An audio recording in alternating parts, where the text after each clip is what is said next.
চাই নাই। তুমি তো আল্লাহকে ভয় পাও না। আল্লাহর ভয় হযরত সাহাবায়ে কেরামের কলিজায় ছিল। এই জন্য সাইয়েদনা আবু বকর এত বড় মানুষ নির্জনে দূরে চলে যেতেন।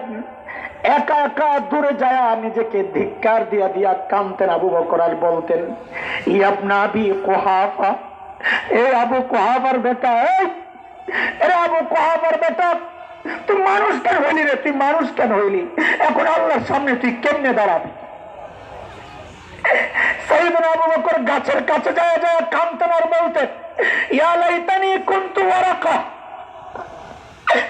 আরে আমি যদি গাছের পাতা হইতাম মানুষ না হইয়া, তাইলে আল্লাহর সামনে আমার দাঁড়ানো লাগতো না। এখন কেমনে যায় হিসাব দিব? সাইয়েদনা ওমর এত বড় মানুষ, মৃত্যুর মুখে একটু হুঁশ ফিরছে, আহত ছিল মারাত্মক। হুঁশ ফিরার সাথে সাথে মাথাটা নিয়ে জমিনের উপর রাখছে, রাইখাই গালগুলারে জমিনের সাথে ঘষেন আর কান্দেন, ঘষেন আর কান্দেন আর বলেন, ওয়াইলুল লাকা ইয়া ওমর ইল্লাম ইয়াগফির লাকা রাব্বুক, ওমর তোমার রব যদি তোমাকে ক্ষমা না করে তোমার জন্য ভয়ঙ্কর বিপদ কিন্তু অপেক্ষা করতেছে। পাথরও কান্দে, তোমার কান্না নেই, দিল ময়রা শক্ত, চোখ দিয়ে পানি বের হয় না, অথচ মালিক বলতেছেন, আরে জালিম একটা পাথরের দিকে তাকায় দেখ, সুম্মা কাসাত কুলুবুকুম মিন বাদি যালিক ফাহিয়া কাল হিজারাতি আও আশাদ্দু কাসওয়া ওয়া ইন্না মিনাল হিজারা লামা ইয়াতাফাজ্জারু মিনহুল আনহার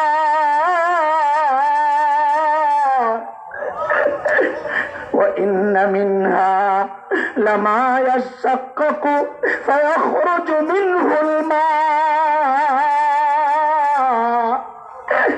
وإن منها لما يهبط من خشية الله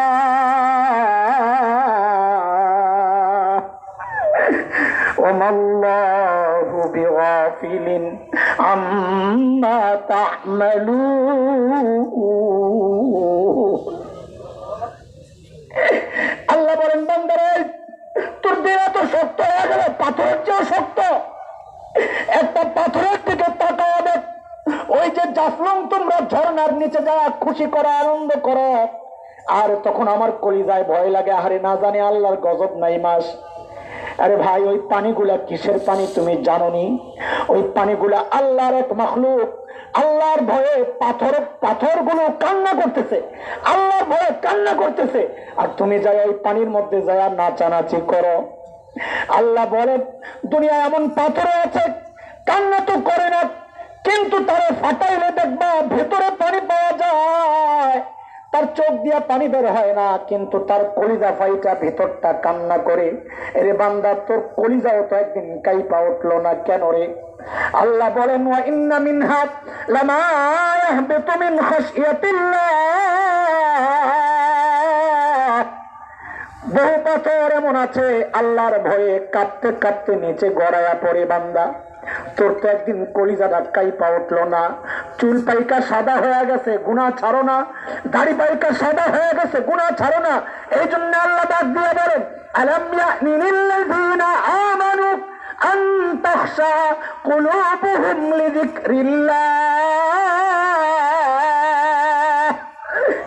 আল্লাহর ভয়ে কলিজাটা কাইপা ওঠার সময় কি এখনো হয় নাই?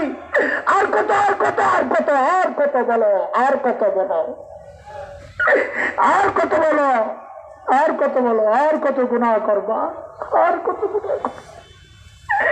কবে ফেরত আসবা মালিকের কাছে? মালিক ডাকতেছেন, আয় আয় আয় আয়, আলামিন মুস্তাগফির ফাগফিরাল্লাহ। প্রত্যেক দিন মালিক ডাকেন, ফজরের আগে দিয়া শেষ রাতে মালিক ডাকতে থাকেন, আয় আয় আয় আয়, আলামিন মুস্তাগফিরিন ফাগফিরাল্লাহ। কে কে গুনাহ করছস, আমি আসছি তোরে মাফ করার জন্য, আয় না আয় না বান্দা, আয় আমার কাছে মাফ চা, আমি মাফ করে দিব। আজিব মালিক পাইছি আমরা, আজিব মালিক পাইছি।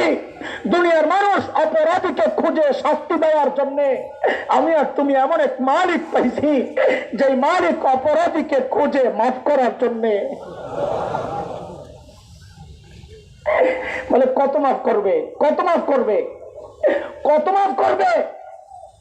শয়তান যখন আল্লাহকে চ্যালেঞ্জ করেছে, আল্লাহ আমি আপনার বান্দারে গোমরাহ করতেই থাকবো, করতেই থাকবো, করতেই থাকবো। আল্লাহর জবাবের ধরনটা এমন ছিল, শব্দগুলো না, জবাবের ধরনটা এমন ছিল, আয় তুই কি বললি রে? আপনার বান্দারে গোমরাহ করতেই থাকবো, করতেই থাকবো। তো আল্লাহর জবাবের ধরনটা এমন, তোর কথা কি শেষ? ওই শয়তান, তোর কথা কি শেষ? বলে হ্যাঁ আমার কথা শেষ। বলে তোর কথা যদি শেষ হয় তো এইবার আমারটা শোন, তোরটা তো শেষ, তো আমারটা শোন। তুই আমার বান্দারে গোমরাহ করতেই থাকবি, করতেই থাকবি না, আমিও আমার বান্দারে মাফ করতেই থাকবো, করতেই থাকবো, করতেই। শুধু তাই না, শুধু তাই না, মাফ তো করবো করবো। আমার বান্দা যদি ঠিক হয়ে চলে তো যেই কয়টা গুনাহ করছিল বোনাস হিসাবে, ওই গুনাহগুলা সরাইয়া ঠিক ওই কয়টা নেকি ঢুকায়া দিব। ইল্লা মান তাবা ওয়া আমানা ওয়া আমিলা আমালান সালিহা ফাউলাইক